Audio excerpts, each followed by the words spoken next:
So, Nicola, I was saying before, I feel a little bit nervous about this podcast, Mm. because this is my very special birth first birthday of the book week podcast, and I am absolutely delighted and honoured that you've agreed to come on, and speak to me about all of the thousands of things that we have in common, in our in our in our sort of parallel journeys, I suppose, into this world. Absolutely. So, thank you, first of all. So, for our listeners, Nicola is the founder of the Unbound Press, who very kindly, I would say, midwifed, birthed like a book doula. So doula, how's that how you say it? And Yeah. it was always the case, if you help me sort of bring it into the world, like a wonderful team of midwives. And honestly, just the support that I had, and just the love and encouragement, was amazing, because writing a book isn't easy, as you know yourself. So do you want to Yeah. talk us through all of your books and your journey? And that would be lovely. I'd love to hear that story. Oh my goodness. Yeah, it's definitely not easy. And I feel like a lot of the advice out there and the way people talk about books, not that people say it's easy, but it's a lot more straightforward and kind of this like linear process, which in my experience, and I know in your experience, it absolutely is not. No. And I think for women in particular, because of the good girl piece, and my first book was called Heal, You're in a Good Girl. And um, when I'd wanted to write a book for ages, and I wasn't quite sure what that book would be. And as soon as I made like the decision, the commitment, right, I'm gonna write a book. I'm gonna see what wants to come. The idea of the inner good girl like dropped in immediately, and that resonated with me so much, because I think for so many of us, as well as the practical elements of writing a book, it's all of the like the belief stuff and the conditioning that we are kind of coming up against that makes us question ourselves continually on the book writing journey. And, I've experienced that myself through the writing of each of my books. Um, and obviously holding space for so many other authors over the past few years as well. I think that is the biggest piece that can make it feel really, really hard. Mm. The continual kind of second guessing, am I good enough to write this? Who would want to read it anyway? Am I just kidding myself thinking that I can write a book? Am I going to be criticized? Am I going to be ridiculed? And like all of this stuff has come up for me through Mm. my own process. And that's why I'm so passionate about what we do at the Unbound Press, because it's not just, I love the way you spoke about it there, because for me it's not just about the practical elements. Of course we do that as well, but it's like really holding space for the process and like everything that comes up along the way as well. Mm. Yes. So I think what the world says is this book writing process is a linear. You sit down every day and do some writing. Hmm. Um, and then you miraculously, at the end of some sort of period of time, you end up with this like perfect manuscript. Yeah. And because I took a while to write the book, it took me over 2 years. And women, we are like cyclical, Yes. monthly cyclical and annually cyclical. And I found some parts of the year I was like, oh, I'm on form, I'm going to be able to type loads. And then other times I'm like, I just couldn't even face it. And that sort of almost like, I would say, that sort of masculine way of doing things, like it was almost like, you should be writing your book now, Michelle. Why are you not writing your book? And Mm. I think being around with you and Karen, who was my book wing woman and another Unbound Press author, I think it helped me with all of those shoulds. Yeah. Yeah, absolutely. Like a big part of what I do now is having conversations with authors, whoever individually or in groups, going, no, what you're experiencing is completely normal. And Mm. we're not meant to be just rigidly writing all the time. The book writing process is not just about sitting down and writing. Like, you know, we are cyclical beings, we ebb and flow. And a lot of the time, you know, maybe we're living our books or just allowing ideas to percolate. And if we try and force our way through it, then we miss a lot of the magic along the way and a lot of what really wants to come through. And, you know, a lot of the advice and approaches to writing a book, like a lot of what we've been told, they come from like white old men Hmm. who didn't have like any other responsibilities. You know, very often they had a wife or somebody taking care of them, so could go and hold themselves away in an office for hours on end and write. And you know, for women it's not like that. And we, No. you know, we are, you know, as we've just said, cyclical. And you know, you spoke to our, you know, monthly cycle, like menstrual cycle, if you have one, the moon cycle, the cycle of the seasons. So yeah, a huge part of what I do is just normalizing that and reminding women of that, and reminding myself in the process, because this has been huge and continues to be for me. Like the good girl just wants to keep going, and Hmm. she equates like traditional productivity as good and everything else as, oh no, that's bad. Flaky, flaky. Exactly. Yeah. Yeah. Yeah. Yeah. Being a flake, like honestly, um, that comes up so much for me and also for the women that I work with, that judgment. Yeah.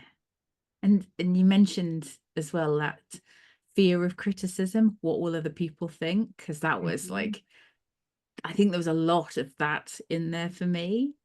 And yeah, I almost like prepared myself for people to hate the book. Yeah. And like I've had one person, and I've had like a snarky comment and somebody gave me 1-star review, and that's it in a year. Yeah. Yeah. So I'm like, okay, this is all right then.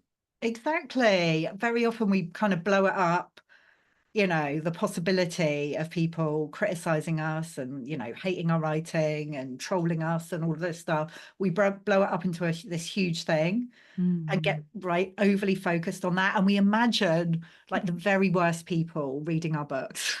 Like, you know, that ex-colleague who like you had a falling out with, or, you know, someone from your past, like an ex-partner, or, you know, your dad who's really judgmental, like whatever it is. And most of those people, like in my experience, not just personally, but working with other authors, those people are probably not even going to register that you've written a book. But we kind of Mm. think, oh, I'm not sure if I can put this out there because what will so and so think of me? Mhm. Um, Whereas, yeah, in my experience, the huge majority of people who read your book, like they're going to come to it because it resonates with them. Like we don't read books by accident. Like it takes a lot of time and energy to actually read a book. Yep. So, you know, the person who wrote the 1-star review, I mean, it takes quite a lot of energy and intention to actually do. I'm really curious about people who do that. I Actually know. read a book and, you know, go to the effort of reading a book and then actually leaving a negative review. But, you know, each to their own. I know. It's interesting Yeah. considering that this person bought it on Amazon and you can read the first 20 pages for free. So you can see whether my writing is horrendous or horrific or whatever adjective they used. Hmm. It's like buyer beware. Yeah. Yeah, exactly. But what I love about what you did, and this is really it's kind of alchemizing the good girl piece, I feel, is like you Mm. took that experience and you shared about it, and it became like a teaching experience, a learning experience for you. And you Mm. know, you wrote kind of a piece around it as well. And that's like it's taken me a long time, but that's kind of how I tend to approach those situations now. Yay, content. I know, it's like, yes, this is juicy. Like someone left a negative comment on one of my YouTube videos over the summer, and it was this guy. I mean, in his like profile picture, he's in like a military uniform. Like he's so not my people. And yeah, he was complaining about, and why he found one of my videos, I don't know. But it's like, yes, like I'm going to take this negative comment and write something about it. And Yes. Look at yeah, this guy. yeah, exactly. Well, really shift the energy, because it's like, actually, if somebody is taking the time to comment or write anything in relation to your work, it's evoking a reaction, and we get to show people that like it's not, like the world is not going to end just because someone says something negative about you. No. So one of the big pieces of advice, I have no idea where I got this from, when preparing for the book, was to go to Amazon, find your favorite book, the book that you love more than anything else in the whole wide world, and look at the negative comments. Mm-hmm. And you can just like, well, that's clearly not true. That's not true. That's not Yeah. true. It's like, I don't understand why people don't like this book. It's like, it's obvious. Why are you complaining? This is the title. So you kind of, you're able to sort of go through that, like, this isn't true. Exactly. Exactly. Or it might be, it's true to that person who's making that comment, but Yeah. we all have our own truth, and that's fine. And yeah, again, I think it's that process of normalization. It's like, oh, okay. Mhm. Like this happens to everyone. It's like everyone, like all of your favorite writers will have moments when they are like deep in self-doubt and questioning. Like it doesn't go away.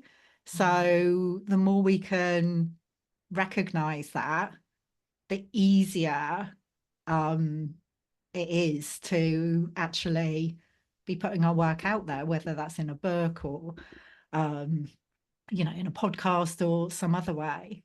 Yeah, it's a like the only way we can protect ourselves from criticism is never saying anything, never writing anything, never sharing anything. And I'm just not here for that. No, it was like, do nothing, say nothing, be nothing. Just Exactly. stay hiding in your house. Exactly.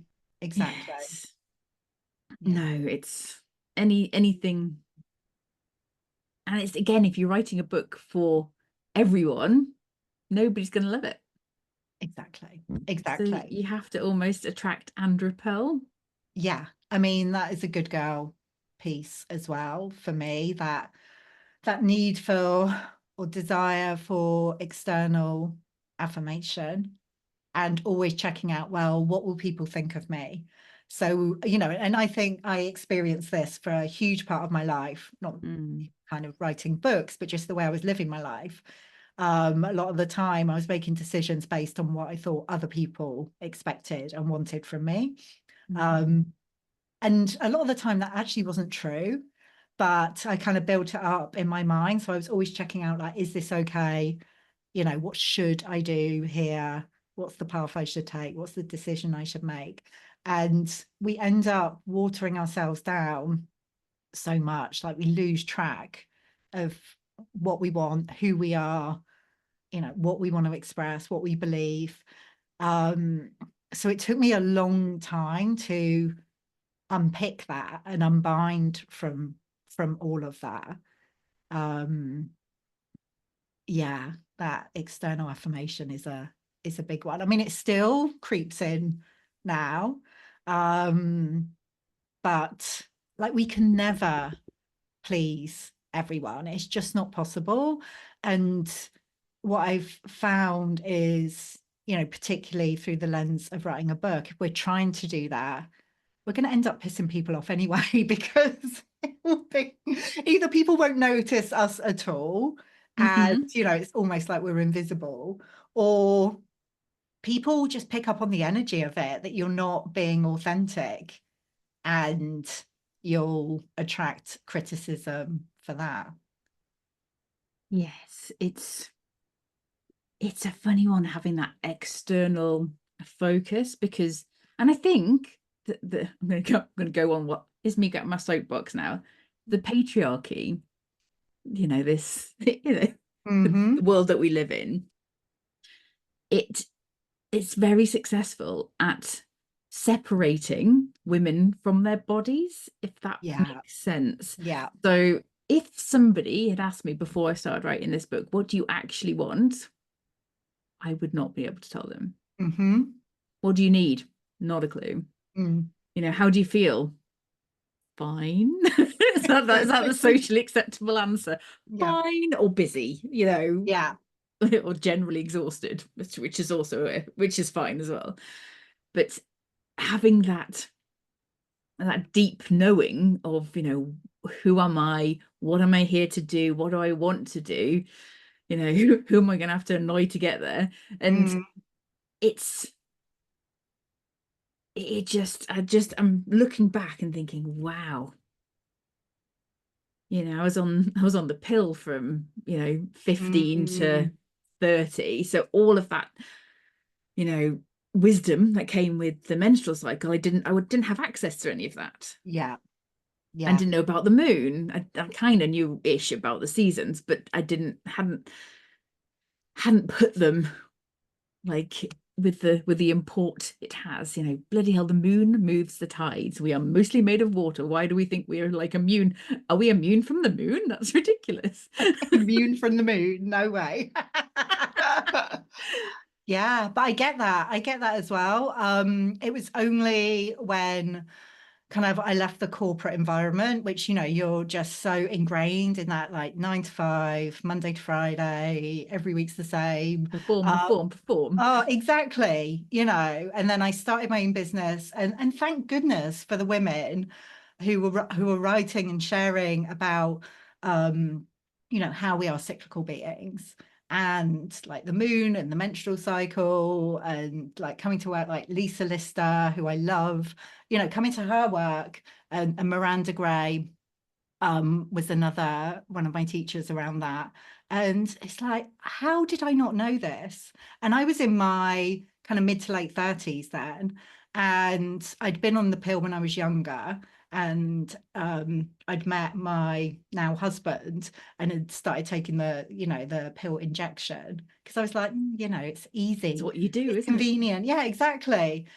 And then, I was reading all of these amazing books and starting to think, hang on, what am I doing? And I just noticed that I was feeling just kind of low level, like really flat, depressed. I was like, actually, I'm going to stop taking this. And as soon as I did, it's like I came back into myself. And, that's been a huge part of the kind of unbinding from the good girl, to actually recognize, like, it's okay for me to kind of go up and down, ebb and flow. Sometimes I'm one way, sometimes I'm another way. My Keeps husband, people on their toes. exactly. My husband will be like that. Hang on, what's the moon doing? Is it full like, moon?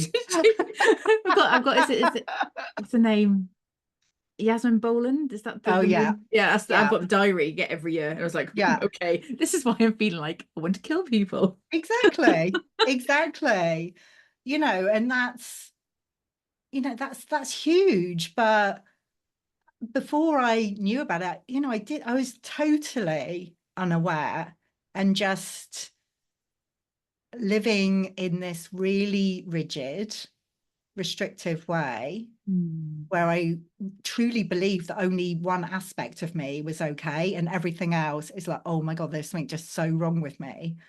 Because, particularly towards the end of working in corporate, I just was finding it so hard to go into an office and sit there all day, and I thought I was like losing my mind. Like, what am I going to do? But it's just because I was just trying to fit into this way of being that it wasn't me. No. I'm starting the research on book number 2 at the moment, and that is Good Girl Deprogramming at Work. And it's almost like my passion plus my profession, so it's like, oh, So Yeah, obviously I need to do this one. The third one, we're definitely going to do one for teenage girls because we need this information sooner. totally. Um, Yeah. but yeah, I think I kind of work our way backwards. And my hypothesis is what happens to these like truly capable young women, girls that are doing really, really, really well in the academic world and in Mm, college, university, school. We get higher grades, more degrees, more doctors are coming out as female doctors, and I hate that word. Oh, I was like, oh, my inner feminist went, female doctors? You don't call them male doctors, do you? But yes, exactly. it's and so what happens the moment that they step into work? What Mm, is it? That all of a sudden we are lacking, that we need empowerment mm, groups, and we need support with confidence, imposter syndrome, self-doubt. You're not commercial enough, you're not nice enough, you're too nice, you're too bubbly, you're too credible. It's like, oh Jesus Christ, all of that is what we're looking at this it- next book. oh, so interesting. So interesting. Yeah, because, that was my path, did very well at school, learned very early on that, that was the way that I got kind of praise and attention, was to kind of get good grades. And I also enjoyed it. I am quite studious. Like, I loved reading books and writing even way back then. Um, but that's when I got really hung up, I think, on external Mm, affirmation rather than actually tuning into what I wanted, and yeah. just ended up going on this path that, you know, I don't regret it because it's brought me to where I am now. And I think having all of those experiences, like, that's what's enabled me to write my books and do the work that I'm doing. Mm. But yeah, I agree with you. If we can get to go so much easier, they'd have to live through 30 years of their life, 40 It's years like of their I'm life. broken. Exactly. And spend just decades trying to unbind from it all. Mm. Absolutely. No, it is absolutely, it's bonkers that we are expected to Yeah. live, and we very quickly learn how to adapt to authority. I think that's one of the things that take away our autonomy, because we're so busy adapting to all these different teachers and their preferences that we get really good at it. So all the teachers love us, but Yeah. we don't know who we are ourselves. We don't know what we want, what career we want to go into. And then we get thrown into it almost flips the qualities that are rewarded in young men are what Mm, what get you on in organizations. And yeah.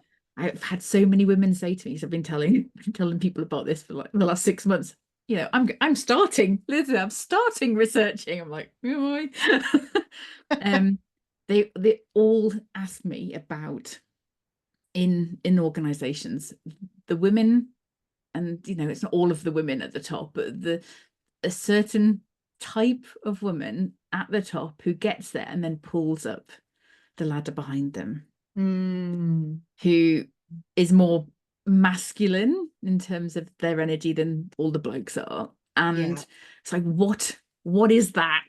Because I think it's more hurtful when it's another woman. Yeah. Yeah, exactly. The same when it goes for, we were talking about criticism earlier, and when women tear each other down or make snarky comments. And it's definitely something that I experienced in the corporate world. Like, I've Mm. experienced it in, like, the entrepreneurial world as well, in the Mm. spiritual world. And that's why I'm so passionate about, like, collaboration and community. Like, we get to do this together. Like, the Unbound Press is not just about, like, working with each individual author to put books out there, but it's really a community of authors and the team members and the people who read the books. And the more we can, yeah, come together and create together and collaborate in different ways, like this, Mm. with our podcasts and workshops and events and networking, whatever it is. We keep threatening to have an Unbound meet up in the northeast as well, don't we? It's definitely happening. It's definitely happening. We keep threatening. It's going to happen. I It's going know. to happen. But it's really, that is so important because, again, I think this is another piece of the unbinding is a lot of us have wounds around the way we've experienced our relationships with other women because, we're conditioned to be in competition and to compare ourselves and take each other down before we get taken down. It can be very much like that. I think that's why I experienced it in the corporate world, because it was a very male dominated environment. There were very few women. And when I kind of moved up, I don't like kind of that hierarchical thing, but Again. Exactly. I literally moved up to the top floor. It was very hierarchical. And then my relationship with the other women in the company completely changed. And I remember the shock of that. I was like, oh my God, like, we used to be friends. And then like it completely turned around. But that's our conditioning, to see other women as a threat. And that can run really deep. So like the community piece is really, really important, I feel. Yeah, as I said, there's absolutely no competition as well because everybody has a unique take on the world. Yeah, Even those people that leaving horrible comments on my favorite books pages, they've got their own unique perspective, and they are all needed. That's what the world, makes the world go round. totally. Like we've both written books about the good girl. And I'm not like, oh, well, like when I first connected with you, it's like, well, I'm not going to publish Michelle's book because, be in competition with Mark. It's just ridiculous. We've all No. got, I'm like, yes. On my We need Audible on Kindle, it's like this. Like there's about a dozen books with "Good Girl" in the title. Like I'm going to read exactly. all of them. No, exactly. And that's, another thing that kind of aspiring authors sometimes worry about. It's like, oh, but somebody else has written about this, so I can't. And it's like, oh, no, we need your unique perspective because everyone brings something different to it. So Yes. we need as Magical. many different perspectives as possible because people need to hear about things in different ways. And it's like I always go back to my chemistry lessons. It's just A-level chemistry, like an idiot, and Oh my God. and What were you French and thinking? German. Literally A-levels, French, German, chemistry. What was I actually thinking? It's like, did I want to go to university? Probably not. Choose a nose. But I had a teacher that could only teach in one way, and it's like I don't understand what you're trying to say. Yeah, And yeah, then, but another chemistry teacher was like, "Oh well, we'll just switch it around and explain it in a different way." I'm like, "Oh, I get it." So the books might not be the ones for you, exactly. and if you read a couple that are sort of similar, and it'll the penny might drop, as it were. Yeah, yeah. You need to kind of hear about the same thing, I think, over and over again from different voices in order for it to land. That's definitely been my experience. And sometimes, like, everyone will be raving about a particular book, and I'm just like, no, that one's not. It's just not for me. And that doesn't make that author kind of wrong or bad, or it's just like, no, that's not the voice that I need to hear it in. No, So. I need stories. Yeah, I definitely need stories. If there's not stories, I'm like, you've lost me. I'm I sorry. know, like, oh, I fell asleep. Exactly. Exactly. But again, this is a thing that can come up, particularly for women, I think, that we don't value our stories. I was literally just writing a piece about how we compare our stories to others and think, oh, it's not interesting enough or not dramatic enough. We can only share our stories if there's this, like it's like a hero's journey or something. And it's like, no, we need to hear about those kind of little moments and experiences. That's what brings your writing to life. Like, I'm always encouraging writers to put more of themselves, more of their stories into their books, because that's what helps us to connect and receive the information that's being shared. Yeah.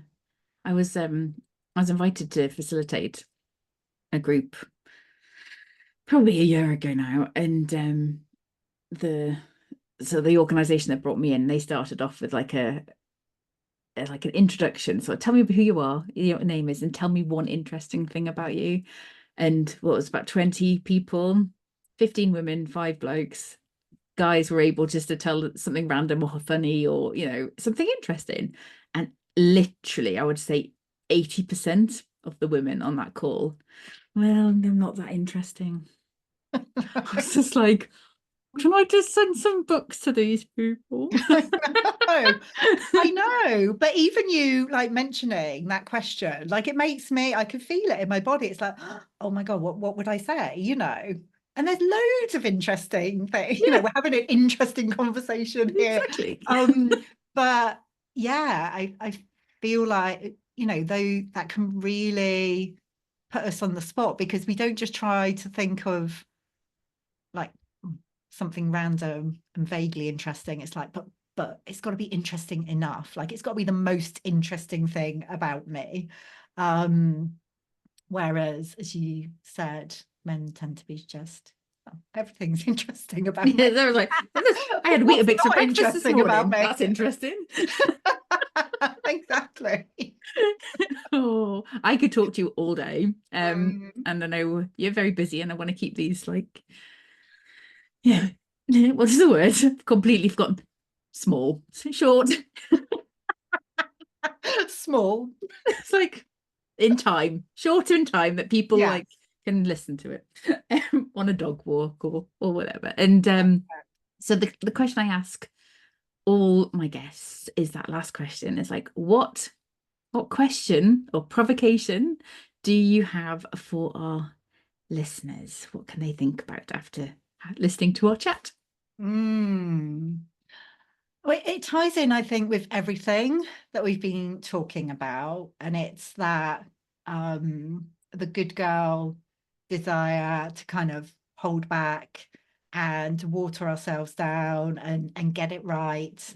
And an invitation that I often use as a writing prompt, or as just a living prompt really, is what would it be like if you allowed yourself to be too much, to actually like invoke the power of your too muchness, to let it out? Because very often like we're judging ourselves as, oh, I shouldn't have said that was too much, or I can't say that, or I can't write that because it would be too much. Whereas when we really intentionally invite that, we end up being, well, just ourselves, like no one else experiences Not it as dialing too ourselves much. down. Yeah. It's like, exactly. So, that is a practice, I think, to actually, when you're thinking of saying something or writing something, sharing something, it's like, what would this be like if I actually allowed my too muchness? Love it. Thank you so much. And also big thanks to Emma for helping me put the 99p Kindle this week on Kindle, clearly on Amazon. I was just like, on what? What is that on? So yeah, so big love to Emma, who's your right hand woman and general lovely human. And she very much is. Like, everyone on the team's amazing, and Em is just, incredible. I don't know what I would do without her. And yeah, congratulations on 1 year of Good Girl Deprogramming. Like, it's just such a brilliant book, and I'm so delighted that we got to birth it through the Unbound Press. Perfect. For the listeners, we're doing like a you have to watch on YouTube. Canal. I don't know what I'm doing, but go to YouTube, just scroll to the end if you're wondering what we were doing there. So thank you so much, Nicola. Oh, thanks, Michelle.